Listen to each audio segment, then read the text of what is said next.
সিলেটের একটা content creator, সে জনপ্রিয় হিন্দু। এই কথাটা বলার উদ্দেশ্য ছিল, অনেক মুসলমান ভাই ফেসবুকের মধ্যে অনেক পোস্ট আমরা করতেছি যে সে যেন পরপারে ভালো থাকে। নবীজির চাচা আবু তালিব যখন সময় ইন্তেকাল করেন, নবীজি অনেক চেষ্টা করাইছিলেন যেন চাচা কালেমা পড়ে। এই ইতিহাস ঘটনা আমরা সবাই জানি। কিন্তু মরণের সময় বলছিলেন যে চাচা আপনি একবার বলেন লা ইলাহা ইল্লাল্লাহ, আমি মুহাম্মদ তোমার ভাতিজা, তোমাকে জান্নাতে নিয়ে যাইব।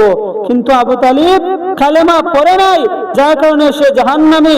তখন সময় আমার আপনার নবী দোয়া করতে চাইছিলেন চাচার জন্য, কারণ নবী মুসলমান, চাচা বিধর্মী, ধর্ম নয়, ইসলাম ধর্মের অনুসারী নয়, অমুসলিম। কিন্তু আল্লাহ রাব্বুল আলামিন তখন এই আয়াত নাজিল করে, মা কানা লিন নবী والذين آمنوا أن يستغفروا للمشركين ولو كانوا أولي قربى من بعد ما تبين لهم أنهم أصحاب الجحيم।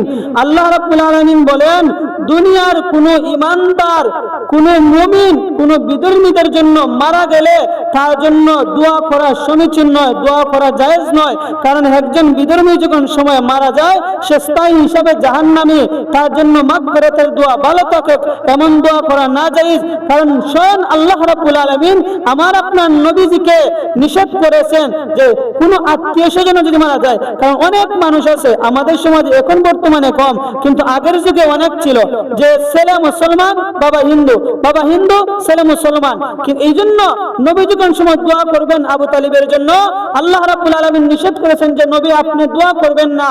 আর এই আয়াত দ্বারা স্পষ্ট যে কোনো হিন্দু আত্মীয় স্বজন যদি মারা যায়, তাহলে তার জন্য মাগফিরাতের দোয়া করতে পারবেন না। হ্যাঁ, সে ভালো ছিল, তার গুণগান, এটা স্বাভাবিক। একজন মানুষ যদি ভালো থাকে, ভালো থাকার কারণে সে যদি মানুষের উপকার করে, মানুষকে একটু আনন্দিত করে, মানুষের সাথে খারাপ আচরণ না করে, লোকটা ভালো হয়, তাহলে স্বাভাবিকভাবে মানুষ মানতে পারে, কথা বলতে পারে যে সে ভালো ছিল। এইভাবে মানুষ সবাই ভাববে, বলবে।